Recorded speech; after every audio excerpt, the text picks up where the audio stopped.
Hey everybody, it's Tripl-L, and now let's talk My Hero Academia, chapter 149. Very quickly, I'll just say, hey, welcome back. I've been gone for a while. I think more than 10 days it's been since I last uploaded something. Yeah, I'm really happy to be back. Life happened and that kind of delayed me. But hey, we're back to normal. Everything should be going back to normal today. Videos will be coming back up. General topic videos will be coming back up, so pretty happy to be back. Anyway, let's get into the chapter. You guys don't need to know too much about what's going on with me, just know I'm back. Let's talk about My Hero Academia. So this chapter, overall, what can we say about it? Well, we finally finished the whole thing with the labyrinth. That was just really annoying.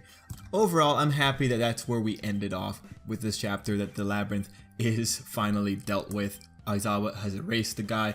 They have taken him down. It's good to go. But yeah, let's talk about the technicality of this chapter. Like, how good is this chapter on a technical level? And the reason I'm bringing it up is because as I'm reading this chapter, something about it feels really disjointed just on what's going on in the chapter. And the first thing that you have to recognize is that the chapter is relatively packed with content. Now, the thing is, when you have so much content being thrown around or being condensed into certain pages, it's I don't know, it just feels kind of odd as you're reading through it. And it doesn't help that the labyrinth itself, like that whole setup, is a relatively confusing setup.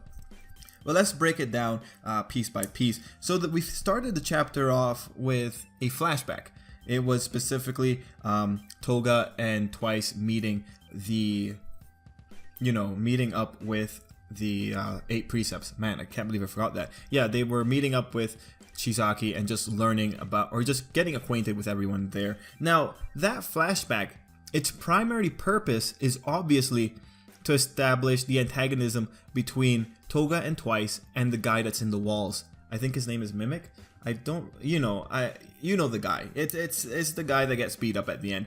It was specifically to establish their dynamic and specifically establish that they don't like him, that he is pretty loud. And as we go through the chapter, we have Toga giving us a little bit of a narration how Yakuza like to look, or people like him like to look down at people from above. So that flashback's main purpose was to establish the antagonism. When you look at the flashback, you actually end up getting a lot more information out of it that I really appreciate. First off, like one of the more minor pieces is that Shizaki has someone with him who compels people to tell the truth. That seems to be what's going on, because as we saw, Toga and Twice both just started blurting out information about their quirks without any, well, actually after being prompted, but they couldn't really control what they were saying.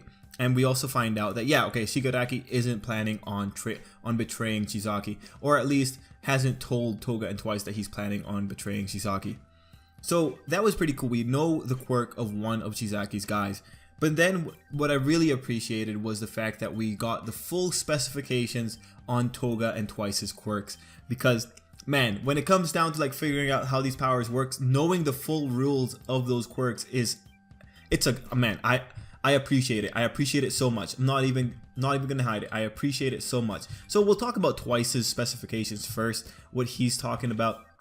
So it's fine. It's cool to see why he had the measuring tape on him, because as he's saying, he needs to have such a good image, otherwise it won't work. So he's specifying that he needs the height, the chest size, the foot size. It's interesting that he has to go to that degree. So now this turns Twice's quirk from a quirk that's overpowered to a quirk that's just like, yeah, this guy has to put in effort to make this quirk work.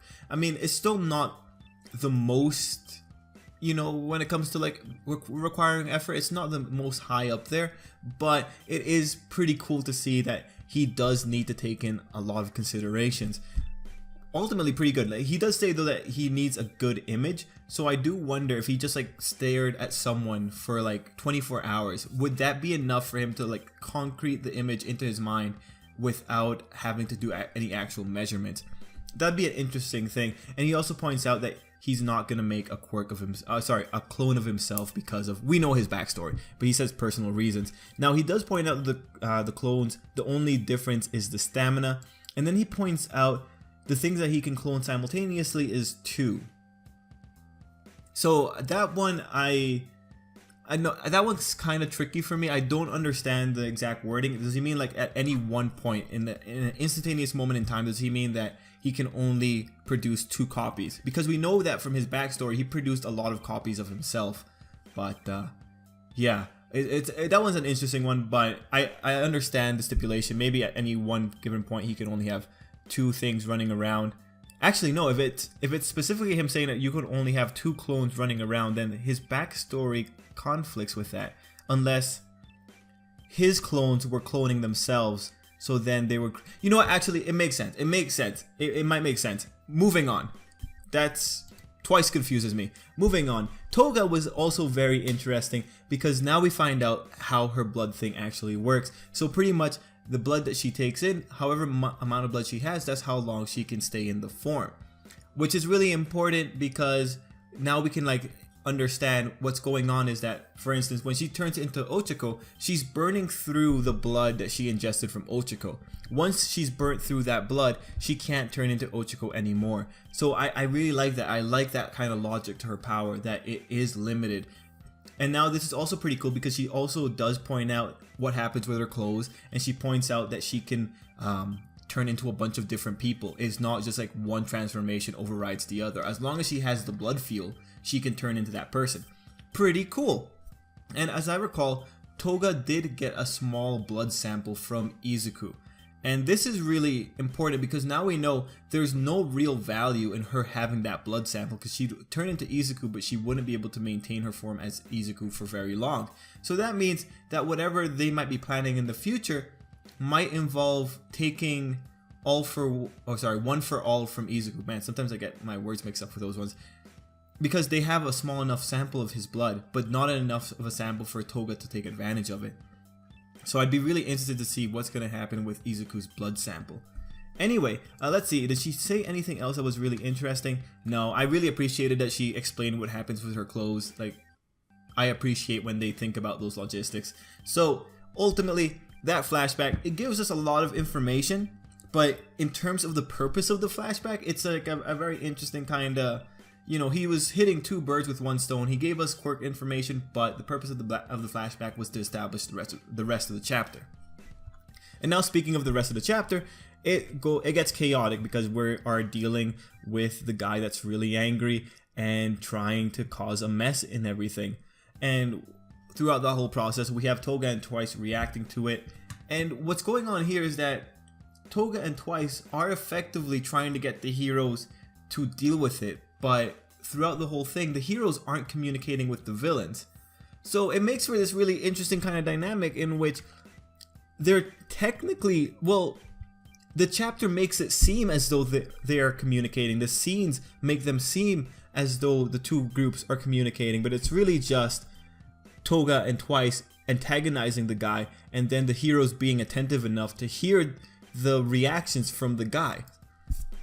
Overall, it's just a very interesting dynamic, but at the end of the day, it goes through, the guy yells, Izuku finds him and attacks, and then we get the whole sequence with Aizawa taking out his quirk and Sir taking him down with his hypermass seals.